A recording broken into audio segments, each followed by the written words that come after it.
lungkot, Bessie. Ito naman, kakagraduate lang. May iyak pang nalalaman. Lusok. Uy, ka Lorena. Attorney Constantino. Excuse me po. Ay, bestie. Samahan ko muna si nanay, ha? Sorry, una na ako sa baba. Hintayin na lang kita doon. Sige. Excuse me po. Ka Lorena.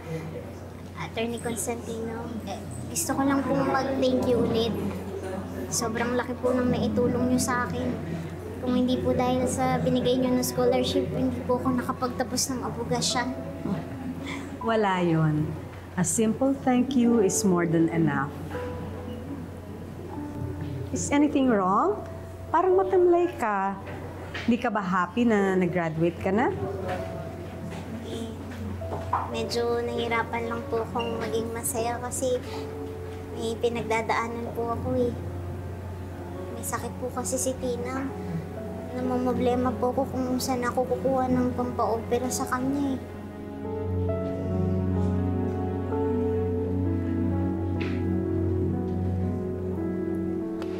Please accept this. Tulong namin yun ng mag-asawa para sa naninanayan mo. Lorena, nakakahiya naman po. Pero hindi ko na po tatanggihan to kasi kailangan na kailangan po talaga namin eh. Maraming salamat po. Sobrang dami niyo na po talagang naitulong sa akin. Lahat po gagawin ko para maibalik po yung kabutihan niyo. Napaisip ako sa sinabi mo. Now that you've mentioned it, malapit ka nang maging abogado. Would it be good to make her a part of your firm?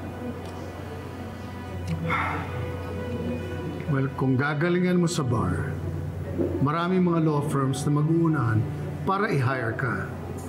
Hindi ka kailangan makahon sa S&R firm. Besides, hindi ka naman namin inoobliga na to pay us back for all the help na binibigay namin sa'yo. Cons, it would be a great idea na isama natin si Lilet sa film mo. Yan ba ang gusto mo, Lilet?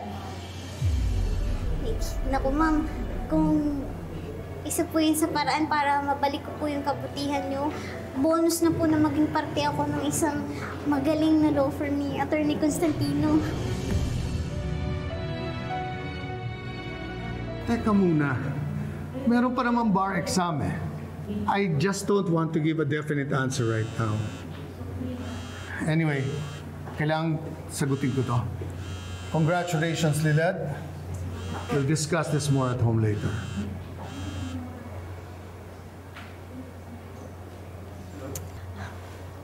To tell you the truth, mataas talaga yung standards si Constantino in hiring new lawyers. Kaya dapat pumasok ka sa top 10 ng bar exams. If you really like to be a part of the NR law. Kaya mo naman yun, diba?